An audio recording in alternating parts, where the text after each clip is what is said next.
we've been talking about how the very first cells might have formed, and this really is the theory of abiogenesis. Abiogenesis, which if you split the word up means not life beginning, meaning that the very first cells could have come to be if all the components were there.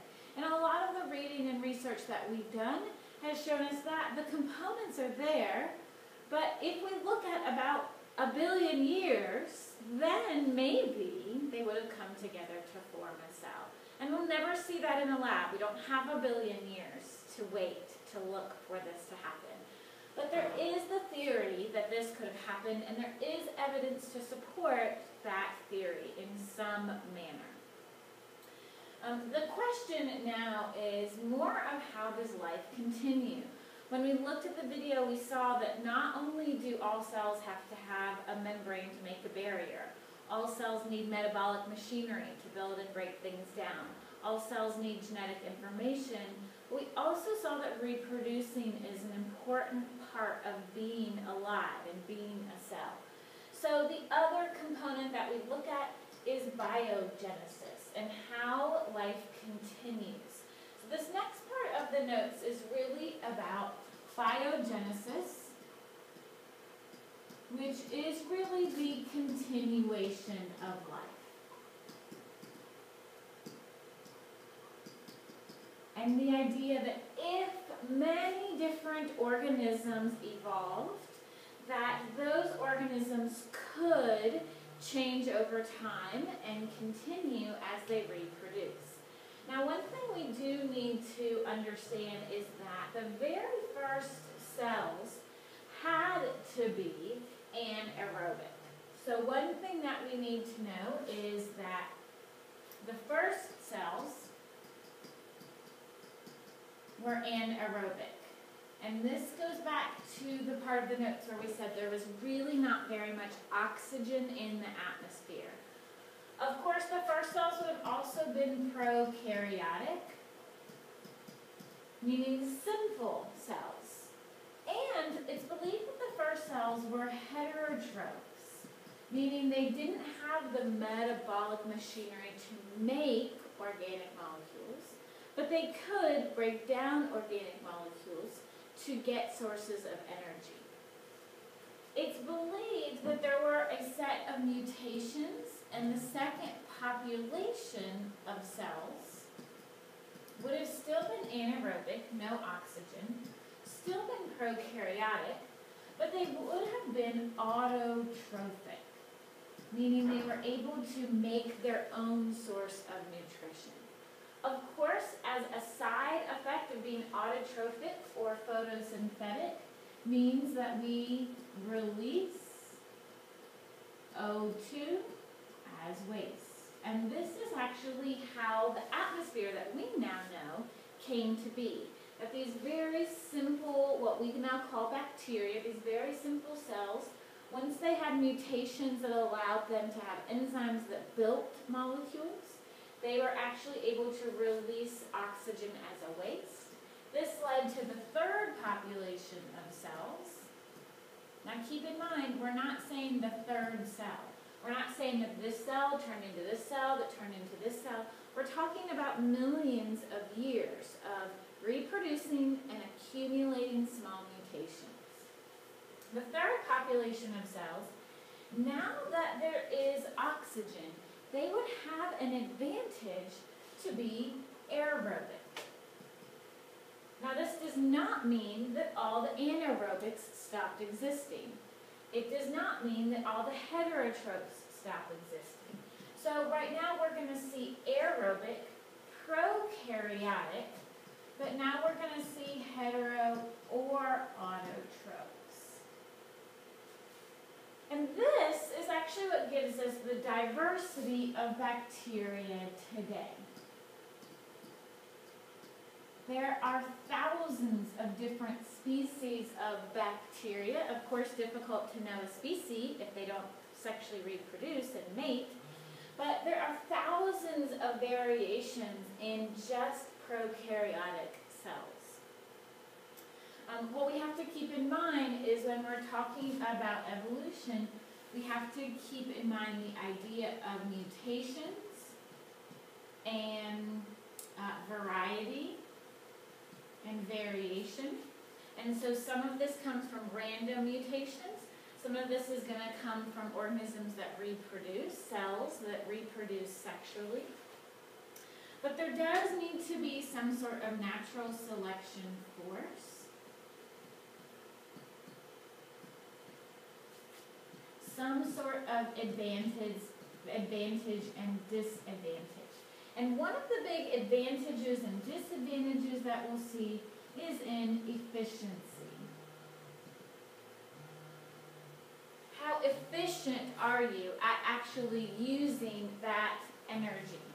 And so as we keep going and we look at the different types of cells that exist today, one of the things that is noticed is that some cells are more complex. So where do the complex cells arise from? We've talked about this a little bit already in terms of the eukaryotic. And this is the endosymbiont theory. And it's a lady named Lynn Margulis. And we actually don't need to write it out because it is given here. And so we're just going to kind of walk through this, but you would want to be able to picture this image as you go. If we have a group of diverse bacteria, and as those bacteria reproduce, we have some that are more and more efficient. So infoldings of the membrane that give them places for reactions to occur. That's where the ER and the Golgi probably came from. It's just infoldings, more surface area. So more surface area means the reactions happen faster, the cell is more efficient. And then there's the theory that some of these cells began to live inside of the larger cells. And this would be symbiosis. There's an advantage to the small cell living inside, gain protection from the big cell. There's an advantage for the big cell to have them living inside because some of them are able to breathe oxygen.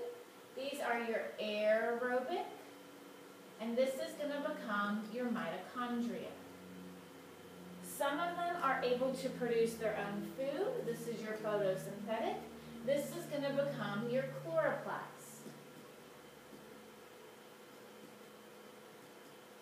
And what the evidence supports, what is the evidence? How would this occur?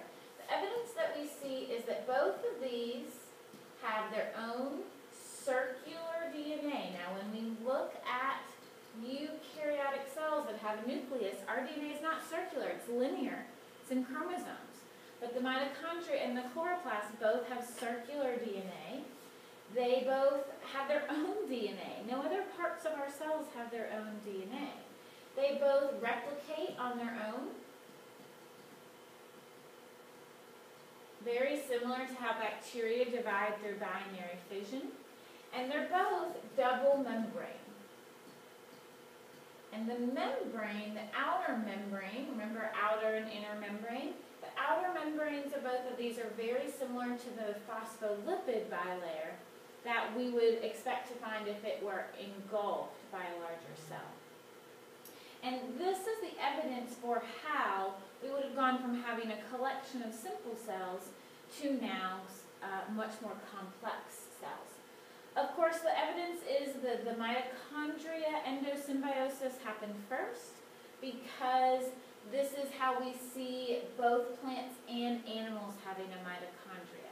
So because all eukaryotes have a mitochondria, all eukaryotes have a mitochondria, plants, animals, protists, fungi, all 4 eukaryotic kingdoms have a mitochondria. It's believed this event happened first, and then this event happened later, after plant cells and plant-like cells began to diverge. And so the main thing is that these are all components, and they allow for increased efficiency. And so what we're able to look at this part is variation in cells led to the diversity of life today. Now when we get more into understanding the different kingdoms, the 6 kingdoms, we'll see that this makes a little bit more sense.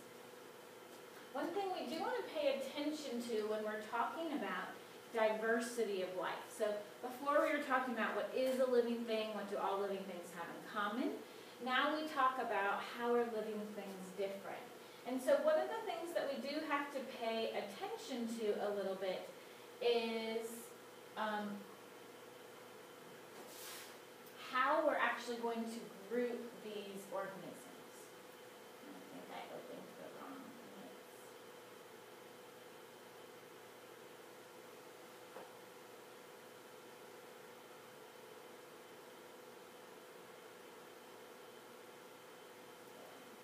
Sorry. Slight delay.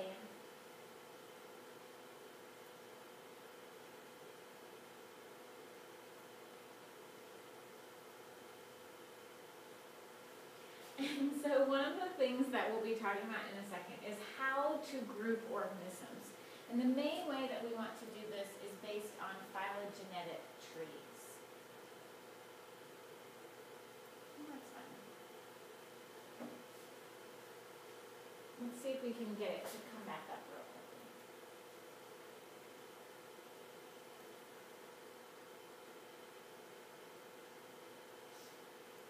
Here we go. So what we're looking at in terms of phylogenetic trees, keep in mind phylogenetic trees are looking at the evolutionary relationships.